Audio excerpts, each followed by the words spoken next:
guest to you. I know he was a huge hero to me in my early years, remains so, continues to operate at the absolute top of his game. He shifted an unbelievable 100 million records, right? His band is still playing stadiums. He's just had a best-selling autobiography, which we're going to be talking about today. So without further ado from me, a big round of applause, please, for John Taylor!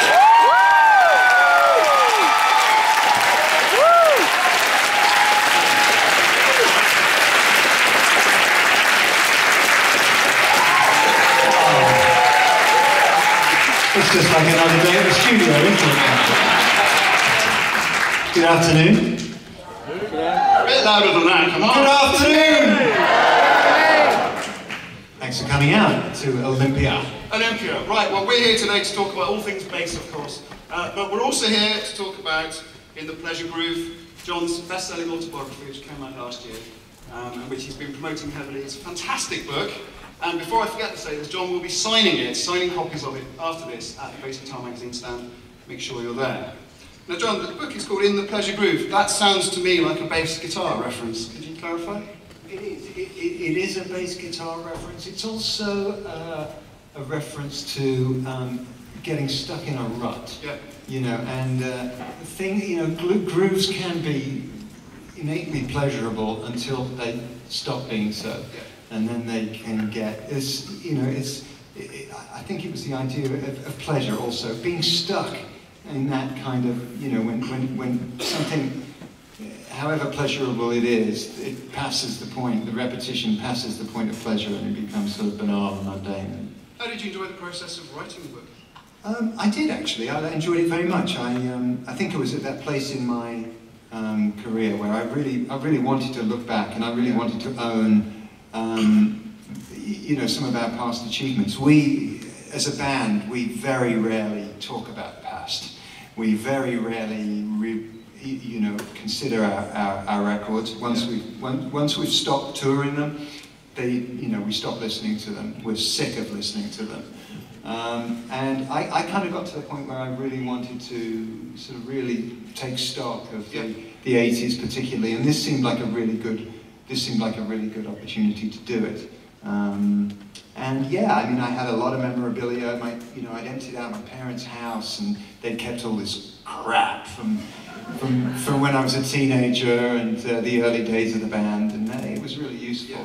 And I had a very sensitive ear in Tom Sykes, who I worked with on it, and he and I thought, I wanted it to have a good sense of humour, and I knew I was going to have to go down and.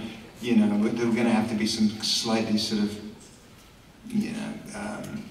what's the word I'm looking for? Sleazy scenes. One or two sleazy scenes, but in the best possible taste, of course. But at least with a good sense of humour. And I just felt like if I could keep it real. I've read enough, I've read a few over the years. I've read quite a few books by other musicians. So I kind of knew that, it could work. It didn't have to be a complete... wank off. I think we can safely say it's not that. All right, it's interesting you say that Duran tend not to look back at, your back catalogue.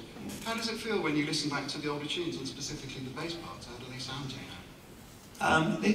They sound, actually, we were in the studio the other day, and I don't know why, I put on the demo of Tel Aviv, which was on the reissue of the first album. It was the first thing that we recorded in a 24-track studio, and it was nothing like anything that came out on the. It was probably the first recording that we did with Simon and Andy, and as I say, it sounded nothing like the subsequent sound of the band on the first album, but it had a polish to it. It sounded fully formed. Even though, I mean. Certainly Roger, Nick and myself, we had no formal, education. None of us could read music. But it sounded like we knew what we were doing, So I think that's the beauty of rock, isn't it? That you can kind of pick up enough. You actually don't need to read, to be a good player in rock and funk. Right. I was going to ask you, if you wouldn't mind, to play a snatch of a line from your earlier songs that you particularly enjoyed. This is something I prepared earlier. All right, hands together, everyone.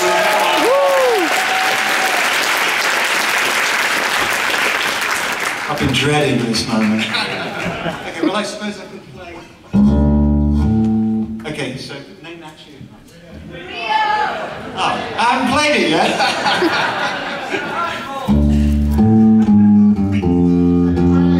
Correct.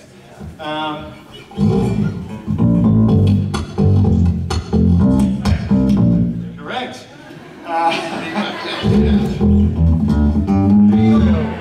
This is great. I'll be done in 2 minutes. We'll have the entire catalogue done.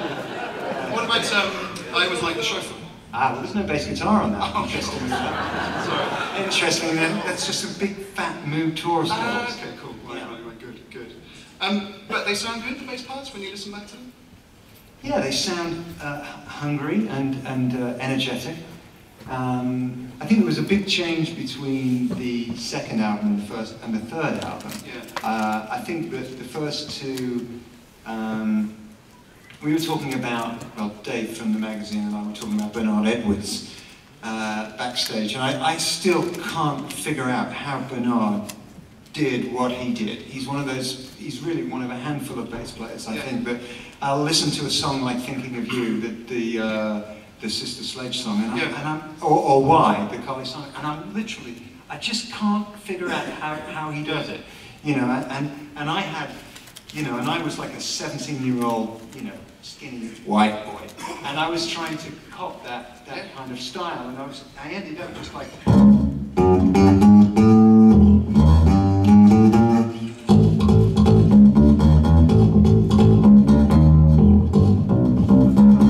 It was all in this. It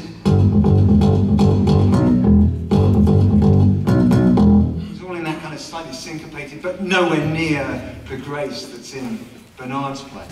But I was just trying to play as many notes. I mean, the thing about Duran was we were all, as individuals, I think perhaps because there was no central kind of songwriter, everybody was a star, and everybody played to the absolute maximum of their capabilities. So you've got very strong keyboards, drums, everybody's going out, as opposed to, say, a band like Coldplay, where I think everybody goes, or even U2, it feels like almost everybody goes in. And certainly the first couple of records, and I think Rio, that album really said all of that. And the third album, we had to try to sort of modify the sound a little bit. Yes. Sort of mature a little bit. So for me, that was like I started playing less notes. And then things started to change because Roger and Andy left. Yeah. And then the next sort of chapter of the band's career, which I would say was like from Notorious through to the Wedding album. Every album had a different drummer and a different, felt like a different guitar player, but it probably, no, it wasn't really. But drummer particularly, so for me I'm having to sort of rethink the way that I play. I mean, which is quite good in a way, because I've always envied individuals like Bowie, Madonna, Prince, that can change the sound, they can change the backdrop to their songwriting every album by just using different musicians. You know, we as a band, you know, and if you're a band, that's, well, the good news is you don't have to change the musicians, but the bad news is you're not changing any musicians. You know, you've got to find new ways of saying the same. You've got to find new ways of saying things with the same lineup. And we were kind of in between.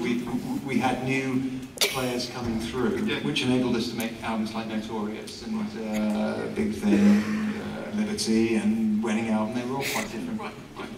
I noted with interest how the bass started here at the start of your career, and as you got more into the rock thing, the Power Station, and then much later with the Neurotic Outsiders, everything moved down, became more rock. Was that just something that came along? Was it part of a natural impulse? Swagger, I think, is what you're talking about. Yeah. I mean, you can't play. You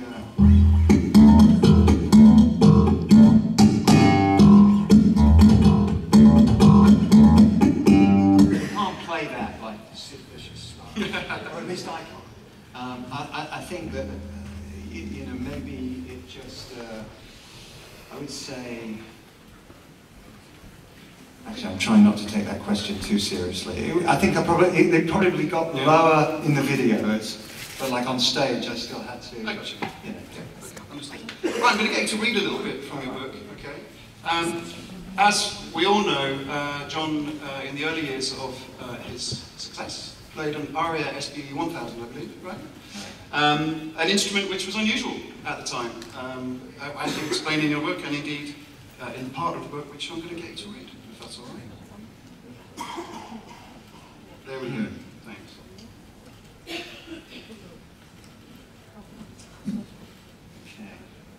Okay, we're in Birmingham and it's 1980.